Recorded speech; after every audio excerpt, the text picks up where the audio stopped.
We're officially 2 months away from the end of the college basketball season. That means March Madness is coming up soon. That means championship basketball is going to be on full display. People are going to drop and people are going to rise. Look at none other than Davion Mitchell last year versus Johnny Juzang. This is an exciting time for college basketball, and it's an exciting time to see the mock draft in full display. We are doing the official entire first round mock draft this time. Now, for the next few months, there's going to be a lot of movement. Players are going to be going higher or lower, depending on the combine, depending on how they perform. But this is how we're looking as of January 31st, February 1st, when this is getting recorded. So, of course, number one overall should be not a very controversial pick.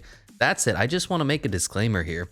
Me, personally, just from the games that I've been grading, I have Jaden Ivy as the most talented prospect in this entire class. That means everybody says, oh, there's the big three. There's Chet Holmgren, there's Paolo Banchero, and there's Jabari Smith. And I agree in high-level understanding of how these players work, their ages, etc. I don't like any of their positions. I don't like the power forward position in the NBA. It has been reduced to almost nothing. And what are all three of these guys playing, even though they're 6'10" and 7 feet tall, is power forward. Chet Holmgren isn't big enough to be a center. Paolo Banchero isn't a center, and Jabari Smith most certainly is not a center. And they're also not small forward wing players. They're big wings playing in an NBA that doesn't really care about big wing players. All that being said, Jaden Ivy is a year older, so you have to understand that he has a year of experience under his belt. He's not an elite, unstoppable, unbelievable talent. He's very, very good, but he's also a sophomore in Purdue. He's not the primary focus of the system. So for now, I will not be taking Jaden Ivy number one overall, but just be warned, if he continues to impress, if he balls out at the March Madness tournament, just maybe Jaden Ivy is going to be bumped up ahead of Chet, ahead of Paolo, ahead of Jabari Smith. So that means which of the three that you've been hearing for the last fucking 15 months is going to be the number one overall pick? Right now, I have that guy as Jabari Smith because of his shooting, because of his skill. He already has NBA quality talent. He can face up from the mid-range. He can shoot over you. Dare I say he's a little Kevin Durant-ish in his game? I don't want to make the full conclusion because Kevin Durant is a once-in-a-generation player. But damn, Jabari Smith is great. He's got solid splits right now, 44% from the field, 40% from the three-point line, 81% from the free throw line. He can get his own shot. He can take you off dribble. He can face up. He's a freak-ish athlete. He's not super intense, but he's 6'10", has a little bit of a handle, has a little bit of wiggle. He's averaging 1.1 blocks a game, 1.3 steals a game, 2 assists, and almost 7 rebounds. The dude is impressive. He's been balling out since the start of the season, and he has rightfully taken his place ahead of guys like Paolo and most especially Chet, which brings us to number 2 overall with the Detroit Pistons. And of course, you're going to say, all right, they need a center. There's a 7-foot big man out here that's just waiting to be taken. The best player of the class coming into the season. He hasn't quite lived up to the expectations. But you know what? I'm going to throw a little bit of a curveball here. I think Jaden Ivy fits perfectly in Detroit. Now, that means the Killian Hayes experiment is over. The dude has been bad. He hasn't been impressive at all in his rookie year. He hasn't been impressive at all this season. He's been on and off the court with injuries. He's been outplayed by Saban Lee. I think he's an undrafted free agent, if I remember, or a late second-round pick. Killian Hayes has been far from impressive. Cade Cunningham has been very good, but Cade Cunningham is one of those guys that can play anywhere. Now on to the prospect, Jaden Ivy. The dude has been great. Now he's listed at 6'4" point guard here. He's not a point guard. He's a combo guard at best. More of a shooting guard, gets his own shot, kind of Ty Washington-ish, but he is a freak athlete. Look no further than Ja Morant when you see the player comps. Now, Jaden Ivy is even a little bit bigger, 6'4", 200 pounds. He's strong, he's mean, he's lean, and he can jump you out of the gym. And most importantly, he learned how to shoot. From his freshman year, he was shooting 26% from the three-point line. This year, he's shooting, as of this recording, 44%. Unreal. He's the best player on the team. Now, the only point of worries that you have with Jaden Ivy is one, he's a 2-year guy. Well, so was Ja Morant out of Murray State, and Ja Morant is balling out.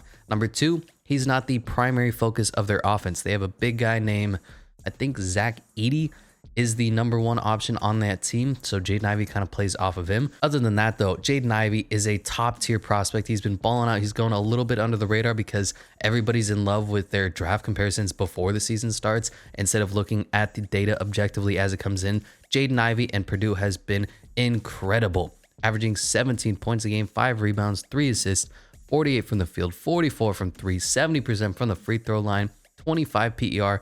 Jaden Ivy is a baller. And I think if you just say, all right, Killian Hayes, go to the back of the bench, maybe he'll come in for backup minutes, but we're going ahead with Jaden Ivy, and you pair him alongside the not so freak athlete that's Cade Cunningham, but Cade Cunningham can control the flow of the game, a little LeBronish and a little John Morantish as your backcourt. Man, that's going to be deadly for years to come. And unlike a team like the Blazers, they have size. So I think Jaden Ivy makes so much sense. He's a great prospect, and he's going to fit right into the Detroit Pistons system. Now, we're going to speed this up a little bit. Going on to the Rockets. At this point, you take best player available. So it's really, who do you like more, Paolo Banchero or Chet Holmgren? Paolo, after having his showdown with Chet Holmgren earlier in the season, has been good. He's been good. He just hasn't been superbly impressive. He's not the freak athlete that Jabari Smith is or Jaden Ivy. He's just a very solid 4. If you're the Rockets, you don't have a lot of size on this team. Daniel Tice, 6'8", Christian Wood, 6'10", Alperen Şengün, 6'9".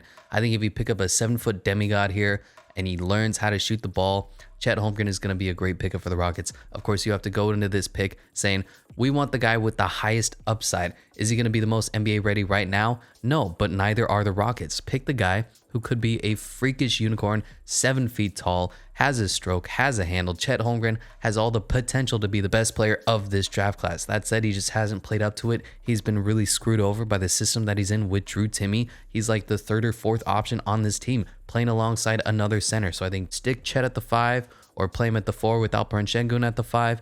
You already have your front court with Kevin Porter Jr. and Jalen Green. All that's missing is an elite wing player, and this team can start to take off. So I'm taking Chet number 3, which means Paulo's going to be the logical number 4. You could go a couple directions here. I don't want to go with any guards because they basically have their guard of the future in Josh Giddey and Shai Gilgeous-Alexander. Makes no sense to bring in another one. They do need an elite wing player. They haven't quite found that prospect yet. Aaron Wiggins has been nice for them. They could use a center, Jalen Duran, but I think taking the 4th overall pick as just a rim runner is way too high for Jalen Duran. So we're going to be going with Paolo Banchero. Going to be playing the 4 position, yet another power forward on this team that needs a center. Hopefully they can draft Paolo and pick up a guy like Cody Zeller or something to fill in center minutes as needed. Moving on to the number 5 pick, and this is the Kings, so you have to take everything with a grain of salt. They're probably going to take some horrible pick here like Jean Montero because they need more point guards. You know how the Kings do Kings things. All that being said, I'm going to go with Shadon Sharpe. He reclassified. He hasn't played a single minute of basketball this season because he's a redshirt freshman. I have no idea how that whole situation is working out. How do you get a redshirt freshman in basketball, the top rated prospect of next year's draft class, and then you say, oh, he reclassified? Somebody fucked up when it comes to the Shadon Sharpe situation. I don't know much about him. All I know is that he's supposed to be a very good player. So we'll say, all right, Kings, you're going to take Shadon Sharpe. Moving on to the number 6 spot, and this is where things start to get a little bit interesting. We're looking at the Pacers and we see, all right, everything is good about them. Malcolm Brogdon is good. Karis LeVert is really good. I like him. TJ Warren, when healthy, was good. A beast in the bubble. Domantas Sabonis is all NBA caliber, plays a little bit down because of the position. Miles Turner is good when he's healthy. There's a lot of directions you can go with this pick. I was thinking, all right, so there's guys available, Jalen Duran, Keegan Murray, Johnny Davis. I want a guy to come into Indiana and be the best, highest upside freak athlete player available. If he learns how to play the game, he's going to be a baller. Last year, they went in the direction of picking up a 47-year-old rookie to have as their guy in Chris Duarte, who's been good for them, don't get me wrong. But I want a guy who 3-4 years from now can lead the team, can be an all NBA caliber player, can make those freaky plays that only those special talents can do, like a LeBron or a Michael Jordan. So I'm looking down the list and I see my guy down here from Baylor, Kendall Brown. Now his problem is that he doesn't have any offensive game to his game. He stinks. He can't shoot. Most of his offense comes from the offensive glass, from being a freak athlete. He's only averaging 33% from the 3-point line. Now people look at his field goal percentages and go, wow, it's really good. It's at 65%. All of his scoring comes off of dunks, layups, alley-oops, whatever. Now he does have a 74% free throw shot, which means he may have the potential to be a good shooter if he continues to train and develop that shot. But that's not what's good about the prospect of Kendall Brown. Kendall Brown is a freaky, scary athlete. He's 6'8", already a lockdown defender, 205 pounds. The dude has a grown man body and can jump you out of the gym. See Jericho Sims last year. See Keon Johnson. The dude is going to be jumping all over the place. He's going to make those athletic plays. He's a lot like Jonathan Kuminga if you're trying to find a comparison from last year's draft class. So I think you go all upside with this pick in Indiana. I think you're done with trying to quote unquote win now. This is a team of mediocrity, finally looking to the future, finally saying, I'm going to take a guy that has the potential to change the landscape of the NBA in Kendall Brown. Moving on to number 7, and they already have that guy in New Orleans with Zion Williamson, if he'll ever play. They already have a center in Jonas Valanciunas, who's been playing very well for them.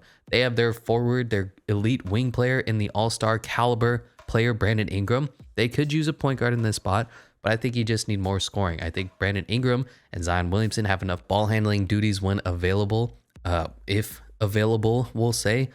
Sure, Devontae Graham, you could definitely use an upgrade from, but I think you take a guy who gets buckets. As nice as Nickeil Alexander-Walker has been, I think you go with Johnny Davis, who's been supremely impressive in Wisconsin. I mentioned it in the last mock draft that we did. The dude gets buckets. He knows how to score. He knows how to play basketball, and he's been putting up numbers. Right now for Wisconsin, he's giving you 21 points a game, 8 rebounds, 2.4 assists, and he's shooting 35% from 3, 44% from the field, 26 PER, 78% from the free throw line, 53% true shooting.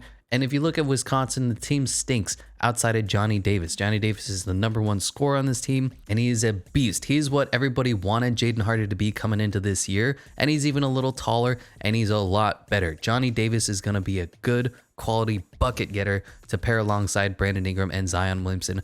What are you going to do with the point guard position? I think that's something that you can figure out a little later just because of how good at the ball handling duties they have it with their stars if they ever come back.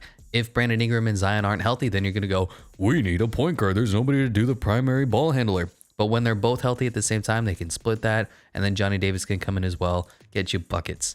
Number 8 with the Spurs was a little bit interesting of a spot to go because I looked at the Spurs last year. They took Josh Primo. So they're saying, all right, we're not going to compete now.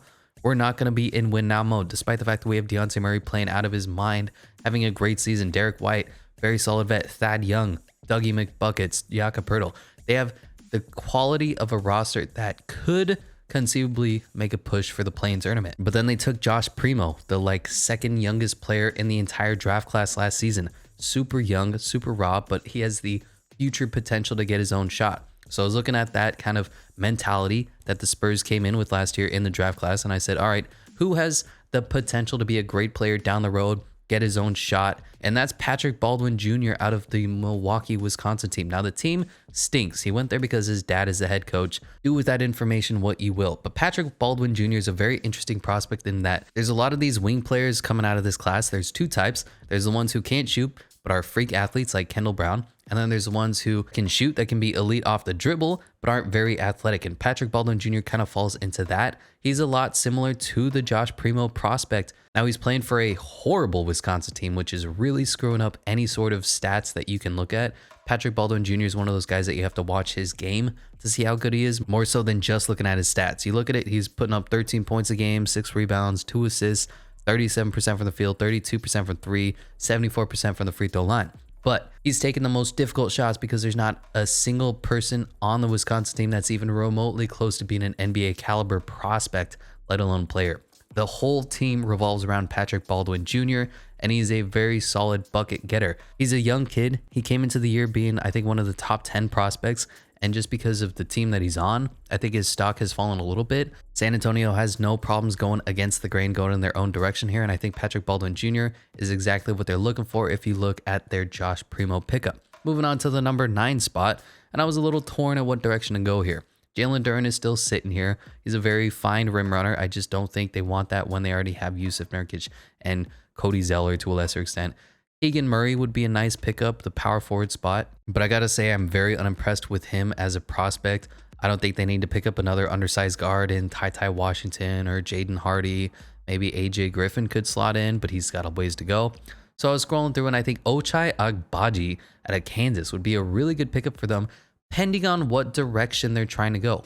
Are they in win now, need players who can actually impact the game day one, or are they in tank, develop, and we're trading away Damian Lillard? So it's really dependent on what direction the Blazers are trying to go. But Ochai Agbaji is a senior, going to be coming in a lot older, but he has been steadily improving every single year of his career. He's a great athlete. I don't want to say freak because he's not as good as like a Kendall Brown or the kid from UConn. I forget his name, but Ochai Agbaji is a great athlete, a great defender, and he's really improved his shooting this season specifically. He's dropping 21 points a game, 5 rebounds, 1.5 assists, 51% from the field, but 46% from the 3-point line. Now, this might be one of those one-off seasons because he is a horrible free throw shooter, 69%. Not very nice if you ask me. But Ochai Agbaji is an NBA ready player. He's a little taller than some of the other guys, Norman Powell, CJ McCollum, Damian Lillard. I think he'll be able to slide in right there alongside Robert Covington, make this a really good team. Depending on whatever direction the Blazers are going, who fucking knows? Moving on to number 10, it's the Knicks. What do the Knicks need? A point guard. Now I'm looking at this point guard list. Ty Washington isn't a point guard. He's a combo guard, can get his own shot, can facilitate a little bit. They already have that guy in Kemba Walker. They already have that guy in Emmanuel Quickly. They want a true facilitating point guard. And the best point guard of this class, in my opinion, just from the tape I've watched, is JD Davidson. Now, he comes with a lot of the red flags that was with Sharif Cooper last year. Sharif Cooper fell to like 48th or whatever after being a top, we'll say 2015 prospect because of the fact that he's short and because of the fact that he can't shoot the three-pointer. JD Davidson is both of those. Now, it says he's 6'3". I doubt that. I think most of it's the hair, just like it was with Sharif Cooper. I think he's probably a little taller than Sharif was. Sharif came in like a miniature-sized doll when he's on the court, but JD Davidson isn't the biggest man his own. He's only 195 pounds, and he looks a lot less than that when he's on the court. That said, he's a very, very good player when he's out there. He has this calming effect on the Alabama team whenever he's on the bench and he starts coming off with the second unit and he closes out games. But when he's not there, the team kind of plays frantically, hectically. JD Davidson comes in and they play much calmer. He's the facilitator of the team. Now, his stats don't look great because he doesn't get those minutes. 8 points a game, 4 rebounds, 4 assists, but he's a very solid distributor and he's a freak athlete when it comes to verticality. Side to side speed, he's not impressive. North south speed, he doesn't have it a lot, but he can jump out of the gym even at 6'1", probably is what his true height is. The dude is a freaky jumper, but he's the best point guard of this point guard thirsty class that I've seen so far. And while his 3-point shooting isn't very good, 30.8%, the shot looks good, the form looks good. He just needs to continue to work on that, make sure it gets better as he progresses throughout his career. But he's the best true point guard of this class, and the New York Knicks need a point guard. Moving on to the number 11 pick, and it's the Wizards. Boo. What direction do you go here? Who fucking knows? They need to figure out what they're doing with Bradley Beal. They need to know if they're in win now mode with this team that's not good enough to win now, or if they're saying, all right, let's blow it up. Let's see what we have in young players. Let's see what we can move forward with down the road. So I think you take the best prospect available, and I have that as Ty Washington, the Kentucky freshman. Now, Ty Washington has been going up and down draft boards. I've seen some take him as high as 3. I've seen some where he falls down to 15. I think 11 is a good spot. He's a good-ish prospect. You know how the Kentucky guards are. They always play better than they are in Kentucky because of the John Calipari system. That said, Ty Washington isn't elite. He's undersized. He's not a great ball handler. He's just a guy who can get you buckets. My comp for him at this point is more of a Norman Powell kind of player. I don't think he's a point guard. I don't know why they have him listed as a point guard, but he's still a very solid player. He's the highest upside guy that's left on this board. And I think Washington, even though they took Corey Kispert last year, they need to start looking to the future because this core that they have is not good enough to win. Moving on to the number 12 selection, and it's the Grizzlies, who are spoiled right now. They have one of the best players in the game in John Morant, possibly most improved player, playing at an all-NBA level. They have Jaren Jackson Jr., a very solid stretch 4, stretch 5, and we're still waiting to see how good he can really be. Desmond Bane, also a most improved player candidate, balling out, but a little bit undersized. Kyle Anderson, Dylan Brooks, Steven Adams. I mean, just such a good team overall. And then they have the Lakers first-round pick, which is currently projected to be 12th. I mean, could you have it any better than the Grizzlies do right now? So what direction do you go here? I think you take one of the hot names of the draft in Benedict Mathurin. He's a sophomore, but he's a bucket getter, a little bit like Ty Washington. He's a little taller, kind of similar to the Zaire Williams profile, except Zaire is a better athlete, not as good of a shooter, while Benedict Mathurin is busy getting buckets out there in Arizona. Yeah, Arizona. He's putting up 17 points a game, 6 rebounds, 2 assists, 45% from the field, 36% from the three-point line, but he really improved his game this year, bumped his scoring up from 11 a game to 17, and he has been a great prospect that people have been putting also like Ty Washington as high as 3rd in some of their mock drafts. Now, I think they're a little dramatic. Benedict isn't a great athlete, and he is a year older as a sophomore prospect, but he's been playing very valiantly in Arizona, and I think he'll fit perfectly in this super deep team in Memphis. Moving on to the 13th pick, and this is going to be the Atlanta Hawks. Now, the Hawks are also in a very interesting spot. What direction do you go here? You have Trae Young, an all-NBA caliber point guard, but he's too small and needs defensive help. Bogdan Bogdanovic is a great shooter. Kevin Knox is here. Danilo Gallinari, John Collins, Clint Capella. They kind of have all the positions set. They just need to start performing. So I think you just strengthen your strength, get even more scoring, go Jaden Hardy here. And I know he's fallen quite a bit since the last time we've looked at the mock drafts. He hasn't been very impressive in the G League. You could even say he's not the best player on his team. He's essentially Buddy Hield, but this is a very weak draft class, and I don't see any players that I really like more than him. Do you really want to take a Jalen Duran at this point? Not really. People have Keegan Murray ranked high. I've been supremely unimpressed by him, so I think Jaden Hardy, strengthen your strength. Offense is the only thing that matters to the Atlanta Hawks. Let's get some more scoring. Moving on to the 14th pick with the Boston Celtics, and the Celtics are another team that who knows what the hell they're doing. They need a point guard, that's for sure. If you look at the point guards available, there's not a lot. Jean Montero is not a point guard. Kennedy Chandler is too short. Dyson Daniels isn't a true point guard. So what's the next position? Do you want a big man? A supremely talented center? There's not a lot of great ones. Jalen Duran, I think, still a little too early to take him. He's just a rim runner. Mark Williams, again, 6'10". Khalifa Diop, Yannick Nzosa, just not good enough yet. So I think you go best player available, best wing player available, and that is AJ Griffin. Now, he has been hurt. He's played a little bit better since he came back finally from those injuries. But you look at him walking around, and he has these two giant knee pads, and the kid is only like 18, 19 years old, so it's a major red flag. If he was healthy, I think AJ Griffin is a top 7, top 6 talent in this draft class, but he's not. It's a big question mark, and the Celtics, who knows what direction they're going in with Marcus Smart, Dennis Schroeder, Jalen Brown, Jason Tatum. They're still rocking double big lineups with Al Horford and Robert Williams. I don't know what to do with his team, but as far as the draft class, I think you go best upside available. If AJ Griffin pans out and he becomes a great player, you have 3 wing players now that are all NBA in Jalen Brown, Jason Tatum, and AJ Griffin. If he's just serviceable, he's still going to be better than Aaron Nesmith and Broderick Thomas is. So AJ Griffin seems like the perfect bench piece for them. Moving on to the 15th pick, and this is of course going to the Oklahoma City Thunder via the Los Angeles Clippers. Now they took Paulo Banchero with the 4th pick. Some might think that's a steal. That depends on how you view the prospects, and this might also be a steal as well. Finally, Jalen Duran can go. We have him as the 5th rated prospect in whatever mock draft class that we're using here. I think this is about as far down as you can go before you start doing Jalen Duran watch. He's a great rim runner. He's a great athlete. He just has 0 offensive game, and he's never going to have it. Think Clint Capella when you take in a Jalen Duran prospect. Moving on to the number 16 pick with the Minnesota Timberwolves, and I was really unsure what direction to go here. Hypothetically, they're almost set at every position.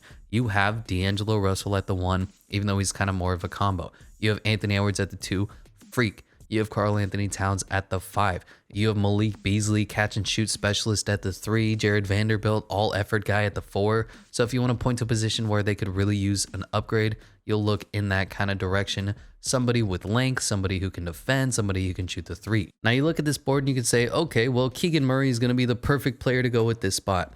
I say no. I was super unimpressed with Keegan Murray. I have him rated as a late 1st round prospect at this point. He just is an unathletic guy who can kind of shoot the ball, kind of do a little bit of everything, but not really impressive in any one aspect. Where I'm going here with this pick is Ousmane Dieng, the foreign kid playing in Australia. Now, watching his tape is rough. The Australian team, the Breakers, the Flumpers, whatever the fuck they're called, completely misuse, completely ignore this kid. He gets like 2 minutes a game. When he's in, they stick him in the corner to catch and shoot threes and play a little defense. He has great height to him. He has great length, 6'10", freakish wingspan. He's a very solid player, playmaker. He's a lot like Denny Avdija right there in Washington, where the team is completely misusing this kid. If you have this kid, let him handle the ball. Let him play defense. Let him play offense. Let him do something other than stand around like he's Pat freaking Connaughton for your team. They give him no minutes. They give him no touches, and they hope that he's going to be good enough for this gross Australian team. So Ousmane Dieng is a very good prospect who's being completely misused. I think he's going to be a diamond in the rough coming out of this draft class, and I think he's the best big wing player available, 6'10", great size for the position. Moving on to the 17th pick with the Toronto Raptors. And Toronto's in a kind of funny spot. They don't really have a point guard, but they don't really need one. Fred VanVleet is good enough, even though he's more of a scoring guard. Goran Dragic doesn't play. Malachi Flynn hasn't been very impressive, but once again, you look at the draft class, there's not really a good point guard in this position. They could use a center, a big 7-footer that's going to dominate the paint, but there isn't really one that takes your breath away. Mark Williams is fine at 6'10". Unique Nazosa.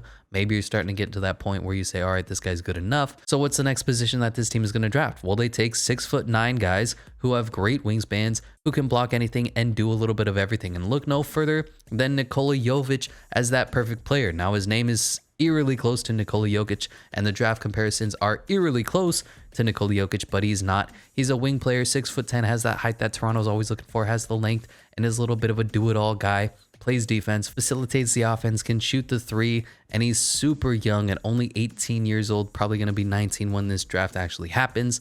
Nikola Jovic has been slept on a little bit. Now, I'm not going to put any Nikola Jokic comparisons on him because they're completely separate players, but they do have similar skill sets, while Nikola Jovic is way more athletic than Nikola Jokic could ever dream of being. I think Nikola Jovic perfectly fits into the Toronto Raptors system here. Moving on to the 18th pick with the Charlotte Hornets, of course, led by LaMelo Ball. And the directions you want to go here is either center, because Mason Plumlee isn't good enough and they don't have any really good centers besides him, or wing player, but Gordon Hayward is fine. Miles Bridges is having a breakout year, so I think you go center.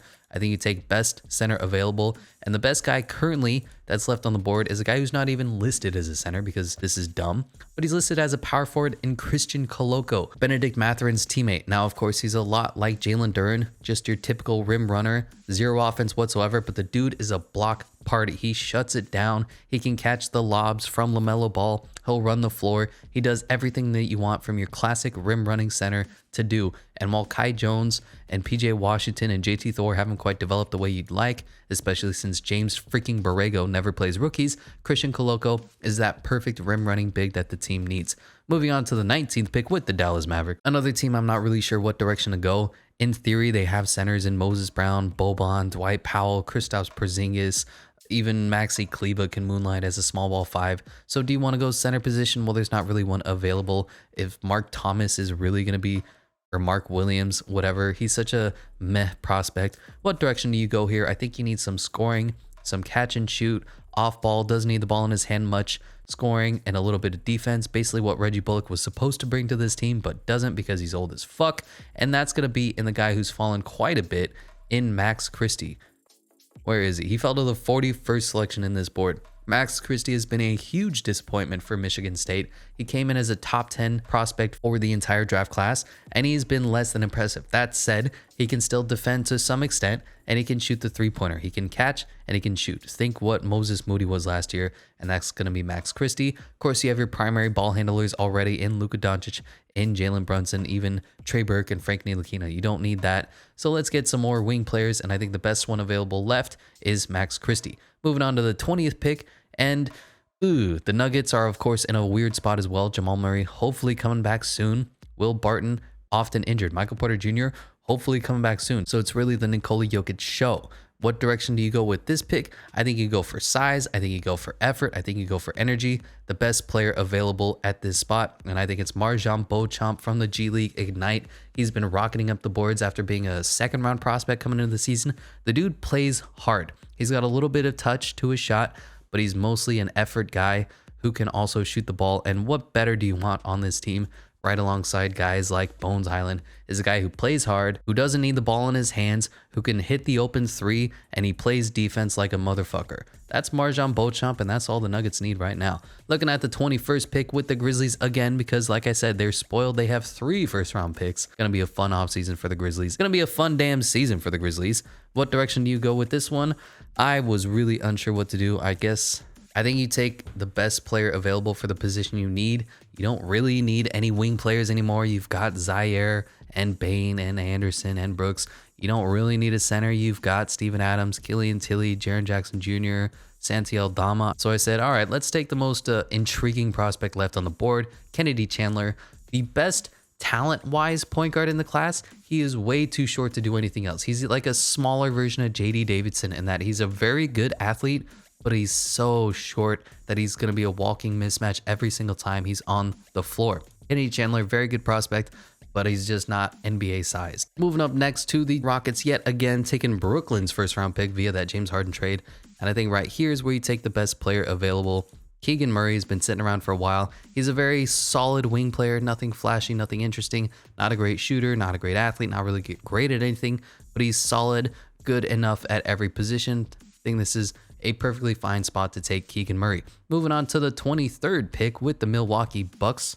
Another team that has a little bit of everything, needs a little bit of everything. They could use his center in theory. Brook Lopez has been out for a while, Bobby Portis, but of course you have Giannis Antetokounmpo. You really want to bring along somebody who can't shoot the ball. They could use some ball handling duties. Drew Holiday is their only real point guard. George Hill is Giannis is fine. Chris Middleton is fine, but then you need somebody who can shoot the three as well. So I was kind of torn on this spot. I didn't know what direction to go. I figured we'll just take a big man, take the best one available, and that's Mark Williams out of Duke. He's been shooting up draft boards a little bit with second round prospect coming into the year.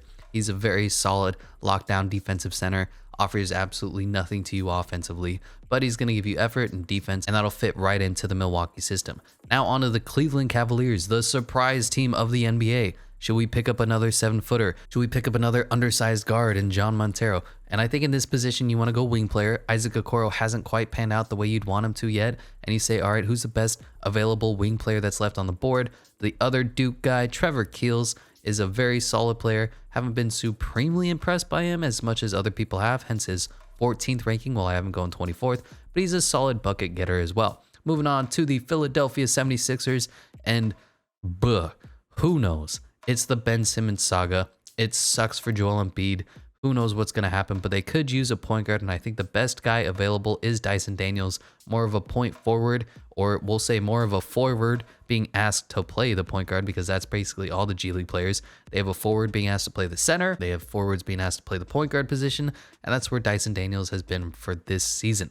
He's solid enough as a facilitator. I don't hate it. I don't love it. He's good-ish, and the Philadelphia 76ers are really looking for a past first guard now that Ben Simmons is whatever Ben Simmons is. Moving on to the 25th pick, and with the Bulls, they have a little bit of everything. It says high here for a need in the power forward spot. Not really. Patrick Williams, if and when he comes back from that injury, is a great player, is a great prospect. We still need to see him grow and develop his game, but I believe in Patrick Williams. I'm all aboard the Patrick Williams train. They have DeMar DeRozan, Ayo Dosunmu, they have Zach LaVine, Lonzo Ball, Nikola Vucevic. You could hypothetically use a backup center at this spot, but I think they should go for a little wing depth here, and I think you take the best wing player left on the board. I have that as Blake Wesley. He is a stud out of Notre Dame, one of the few non-white guys that they have, but the dude is a freak athlete. He is a high energy guy, not the greatest shooter yet, but I think Blake Wesley is going to be a nice pickup for them at 26. Moving on to the 27th pick with the Miami Heat, and another team that has a little bit of everything. They could really use a big wing player to fill in wherever PJ Tucker is unable to, because he's like a million years old. And with that, I take the next best big wing player available, Caleb Houston, another one of those unathletic wing players that can do a little bit of everything, just nothing excellent. And he's going to go to the Miami Heat. On to the third pick for the Memphis Grizzlies. Jesus Christ. They have an embarrassment of riches here, and at this point, you just take whatever you want. I'm going with Jean Montero. He's the most intriguing prospect of this class. He's a lot like Bones Highland. He's a super undersized, tiny, minuscule, 5'11", probably outside of shoes guard, but he can shoot the lights out. Very interesting prospect. We'll see where he goes in this draft. And with the 29th pick, the Warriors, another team that have an embarrassment of riches. What direction do you go? And with this pick, I think they take the best center available. Now, who is that? It depends on what you want as a center. I think the Warriors are in win now mode, so you want somebody who can directly impact the game. I think they need somebody who's depth behind Kevon Looney and somebody who gives them all the effort in the world. And with that, I'm going a little bit crazy here, and I'm taking Oscar Tshiebwe. Whatever mock draft I'm using here has him as the 89th rated prospect. The dude is balling out this season for Kentucky alongside Ty Washington. He's played great. Now, him as a prospect is like Thanasis Antetokounmpo, who comes in at the end of quarters for 1 minute.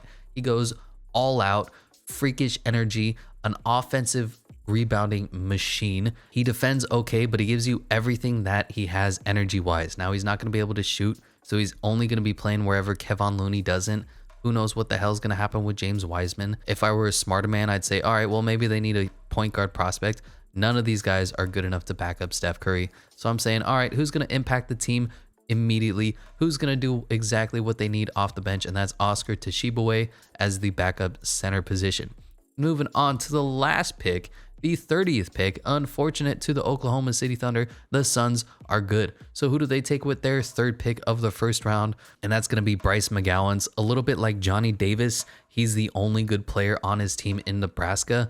Dude is a freak athlete, doesn't know how to play basketball yet. If he can learn and develop, he's going to be one of the better players coming out of this draft class. And that is the 2022, I think, mock draft. Or is it the 2021-2022 college basketball season, the 2022 NBA? Whatever it is, that is the 2022 NBA mock draft. Of course, Jabari Smith going number 1, but after that, it kind of goes off in a little different directions. My takes are a little bit different than most of the stuff that you see out there. But again, remember, I was the guy who told you Scottie Barnes was going to be a monster before anybody else did. Let me know what you think about the mock, what you agree with, what you disagree with, and I'll catch you in the next one.